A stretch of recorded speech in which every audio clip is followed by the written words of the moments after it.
تنہائی۔ السلام علیکم، ایمی سٹوریز چینل میں آپ کا خوش آمدید کرتی ہوں۔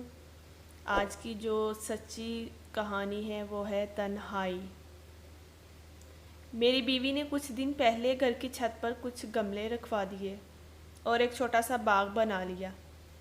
گزشتہ دنوں میں چھت پر گیا تو دیکھ کر حیران رہ گیا کہ بہت گملوں میں پھول کھلتے گئے۔ نیبو کے پودے میں 2 نیبو بھی لٹکے ہوئے ہیں اور 2-4 ہری مرچ بھی لٹکی ہوئی نظر آئیں۔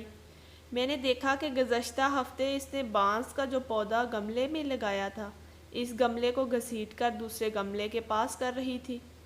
میں نے کہا، تم اس بھاری گملے کو کیوں گھسیٹ رہی ہو؟ بیوی نے مجھ سے کہا کہ یہاں یہ بانس کا پودا سوکھ رہا ہے، اسے کھسکا کر اس پودے کے پاس کر دیتے ہیں۔ میں ہنس پڑا اور کہا، ارے پودا سوکھ رہا ہے تو کھاد ڈالو نا، پانی ڈالو، اسے کھسکا کر کسی اور پودے کے پاس کر دینے سے کیا ہوگا؟ بیوی نے مسکراتے ہوئے کہا، یہ پودا یہاں اکیلا ہے اسی لیے مرجھا رہا ہے، اسے اس پودے کے پاس کر دیں گے تو یہ پھر لہلہا اٹھے گا۔ پودے اکیلے میں سوکھ جاتے ہیں لیکن انہیں اگر کسی اور پودے کا ساتھ مل جائے تو جی اٹھتے ہیں۔ یہ بہت عجیب سی بات تھی۔ ایک ایک کر کے کئی فوٹو آنکھوں کے آگے بنتی چلی گئیں۔ ماں کی موت کے بعد والد صاحب کیسے ایک ہی رات میں بہت بوڑھے ہو گئے تھے۔ اگرچہ ماں کے جانے کے بعد 16 سال تک وہ رہے، لیکن سوکھتے ہوئے پودے کی طرح۔ ماں کے رہتے ہوئے جس والد صاحب کو میں نے کبھی اداس نہیں دیکھا تھا، وہ ماں کے جانے کے بعد بہت خاموش سے ہو گئے تھے۔ مجھے بیوی کی یقین پر مکمل اعتماد ہو رہا تھا۔ لگ رہا تھا کہ سچ مچ پودے اکیلے میں سوکھ جاتے ہوں گے۔ بچپن میں میں ایک بازار سے ایک چھوٹی سی رنگین مچھلی خرید کر لایا تھا۔ اسے شیشے کے جار میں پانی بھر کر رکھ دیا تھا۔ مچھلی سارا دن گمسم رہی۔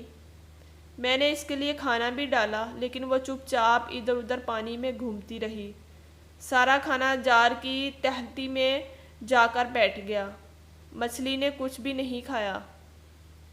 2 دنوں تک وہ ایسے ہی رہی اور ایک صبح میں نے دیکھا کہ وہ پانی کی سطح پر الٹی پڑی تھی۔